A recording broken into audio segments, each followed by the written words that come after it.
Chapter 7. The House by the Sea. "Oh, Anne-Marie," Ellen said, with awe in her voice. "It is beautiful." Anne-Marie looked around and nodded her head in agreement. The house and the meadows that surrounded it were so much a part of her childhood, a part of her life, that she didn't often look at them with fresh eyes. But now she did, seeing Ellen's pleasure. And it was true. They were beautiful. The little red-roofed farmhouse was very old, its chimney crooked, and even the small shuttered windows tilted at angles. A bird's nest, wispy with straw, was half hidden in the corner where the roof met the wall above a bedroom window. Nearby, a gnarled tree was still speckled with a few apples now long past ripe. Mama and Kirsty had gone inside, but Anne-Marie and Ellen ran across the high-grassed meadow through the late wildflowers. From nowhere, a gray kitten appeared and ran beside them, pouncing here and there upon imagined mice, pausing to lick its paws, and then darted off again. It pretended to ignore the girls, but looked back often to be certain that they were still there, apparently pleased to have playmates. The meadow ended at the sea, and the gray water licked there at damp brown grass, flattened by the wind and bordered by smooth, heavy stones. "I have never been this close to the sea," Ellen said. "Of course you have.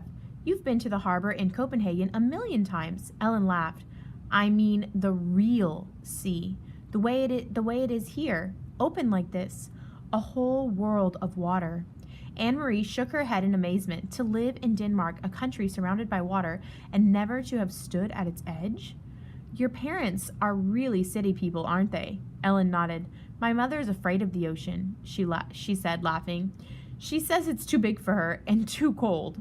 The girls sat on a rock and took off their shoes and socks. They tiptoed across the damp stones and let the water touch their feet. It was cold. They giggled and stepped back. Anne-Marie leaned down and picked up a brown leaf that floated back and forth with the movement of the water. "Look," she said. "This leaf may have come from a tree in Sweden. It could have blown from a tree into the sea and floated all the way across. See over there," she said, pointing. "See the land way across there? That's Sweden." Ellen cupped one hand over her eyes and looked across the water at the misty shoreline that was another country. It's not so very far," she said. "Maybe," Anne-Marie shrugged. Standing over there are two girls just our age, looking across and saying, "That's Denmark." They squinted into the hazy distance as if they might see Swedish children standing there and looking back, but it was too far. They only saw the hazy strip of land and two small boats bobbing up and down in the gray ruffles of separating water. "I wonder if one of those is your Uncle Henrik's boat," Ellen said. "Maybe. I can't tell. They're too far away. Uncle Henrik's boat is named Ingeborg," she told Ellen, "for Mama." Ellen looked around. "Does he keep it right here? Does he tie it up so that it won't float away?" Anne-Marie laughed. "Oh, no. In town at the harbor there's a big dock and all the fishing boats go and come from there. That's where they unload their fish.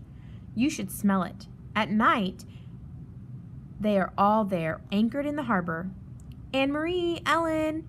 Mama's voice came across the meadow. The girls looked around and saw her waving at them. They turned, picked up their shoes, and began walking toward the house. The kitten, who had settled comfortably on the stony shore, rose immediately and followed them. "I took Ellen down to show her the sea," Anne-Marie explained. When they reached the place where Mama waited, she'd never been that close before. "We started to wade, but it was too cold. I wish we had come in summer so we could swim."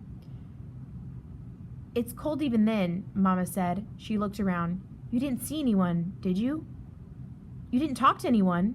Anne-Marie shook her head. "Just the kitten." Ellen had picked it up, and it lay purring in her arms as she stroked its small head and talked to it softly. "I meant to warn you. You must stay away from people while you are here." "But there's no one around here," Anne-Marie reminded her. "Even so, if you see anyone at all, even someone you know, one of Henrik's friends, it is better if you come in the house. It is difficult, maybe even dangerous, to explain who Ellen is. Ellen looked up and bit her lip. There aren't soldiers here too, she asked. Mama sighed. I'm afraid there are soldiers everywhere, and especially now. This is a bad time. Come in now and help me fix supper. Henrik will be home soon. Watch the step there, it's loose. Do you know what I've done? I found enough apples for applesauce.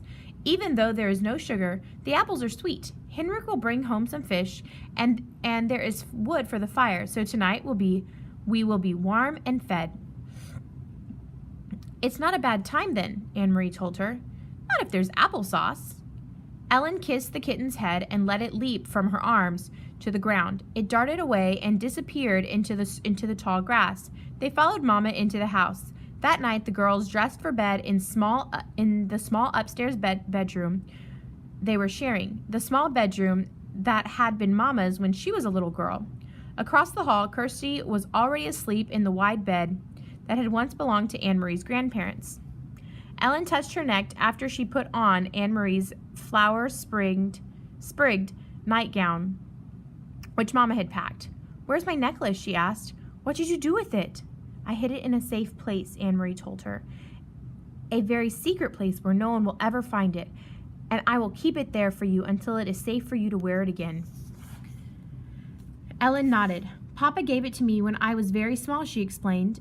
She sat down on the edge of the old bed and ran her fingers along the homemade quilt that covered it. The flowers and birds, faded now, had been stitched into the quilt by Anne-Marie's great-grandmother many years before.